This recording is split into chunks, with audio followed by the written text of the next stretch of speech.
Major League Baseball has made a momentous decision. The league announced that permanent ineligibility will now end upon a player's death. This unprecedented policy shift impacts some of the sport's most controversial figures. Players like Pete Rose and those involved in the Black Sox scandal remained on the ineligible list long after their deaths. This new policy signals a softening of stance, acknowledging that death offers a form of closure.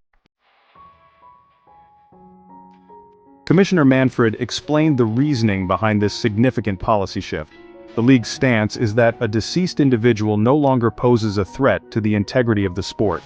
The deterrent effect of a lifetime ban, Manfred argues, has already been served.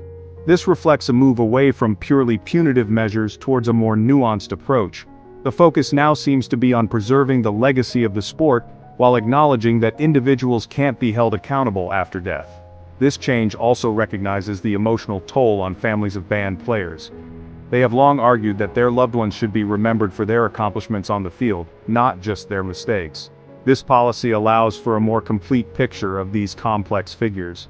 However, not everyone agrees with this new perspective. Some critics argue that certain offenses, such as betting on baseball, are so egregious that even death shouldn't offer reprieve. They believe that maintaining the lifetime ban sends a stronger message about the sport's commitment to fair play. The most prominent beneficiary of this policy change is undoubtedly Pete Rose.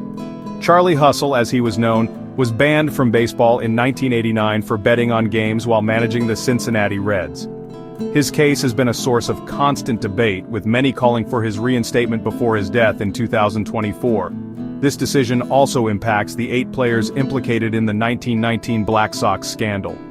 These players were accused of conspiring to throw the World Series, casting a long shadow over the sport. Their inclusion in this policy change reopens old wounds and prompts reflection on one of baseball's darkest chapters. Among the other players reinstated are Joe Gedeon, Gene Paulette, and Benny Koff, all banned for various infractions throughout baseball's history. Their stories, though less prominent than Rose or the Black Sox players, highlight the wide-ranging impact of this policy change. The retroactive application of this rule underscores MLB's desire to address past injustices. By acknowledging the finality of death, the league aims to bring a sense of closure to these long-standing controversies. Whether this will appease those who believe harsher punishments were necessary remains to be seen. The immediate question on many minds is whether this policy change paves the way for Hall of Fame induction for these reinstated players. The answer, unfortunately, is not so simple. While removal from the ineligible list allows for consideration, it doesn't guarantee a place among the game's legends. Players like Pete Rose and shoeless Joe Jackson, despite their undeniable talent, still face an uphill battle. The Hall of Fame has its own set of criteria and committees that meticulously review each candidate's worthiness. Past transgressions, even if posthumously addressed, will undoubtedly weigh heavily in their deliberations. The next meeting of the Era Committee, responsible for evaluating players from bygone eras, is scheduled for December 2027. This will be the first opportunity for these reinstated players to be formally considered for induction. Until then, speculation will run rampant as to whether their on-field accomplishments outweigh their off-field indiscretions. This new policy has reignited the debate about the purpose of the Hall of Fame.